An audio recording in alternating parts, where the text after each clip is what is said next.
Sindile just gave us the most movement he's given us all afternoon, and he moved about a meter away from the spot where he was lying. But welcome back onto the back of the vehicle known as Rusty. My name is Jamie, and we have this extraordinary young male leopard, one of the most famous leopard characters in the world. Well, since he has decided to plop himself down right there, let's reposition ourselves ever so slightly. Maybe not. We've actually got a view. Now, this is a good sign. The fact that he's yawning, the fact that he's restless, that he's got up and moved. He moved, first of all, because it's kind of like turning over your pillow and resting your head on the cool side of the pillow. That's what he's just done. The earth beneath him got a bit warm, and so he shifted and moved away. But the fact that he's yawning and the fact that the temperature has dropped bodes exceptionally well for the potential that he might start moving at any moment. Yesterday afternoon, there you go, see, he's thinking about getting up. Here's another big yawn for us. When big cats do that, if he starts to lick his paws, he's giving us all the indications that he might be getting ready to get up and start moving. Isn't he just such a handsome fellow? We have absolutely no idea who his father was or is on this special Father's Day safari, but if I had to guess, and James and I had this conversation earlier, we think there's something a little bit almost Anderson eyes. There he goes. Hello, boy. What's there? I'm gonna keep it nice and quiet because he is too. I think he's thinking about walking right past the vehicle.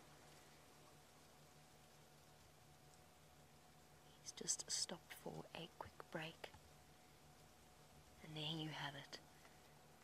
Look at those piercing blue-green eyes. This is just phenomenal. Hello, boy. It is so good to see you again.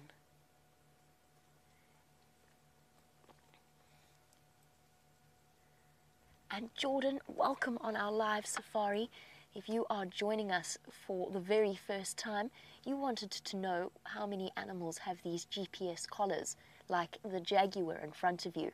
Well, first of all, Johnson, it's just Sindile, and I'll give you a very brief history. Essentially, Sindile, although he is a totally wild leopard, had a very unfortunate encounter with a domestic dog that had rabies.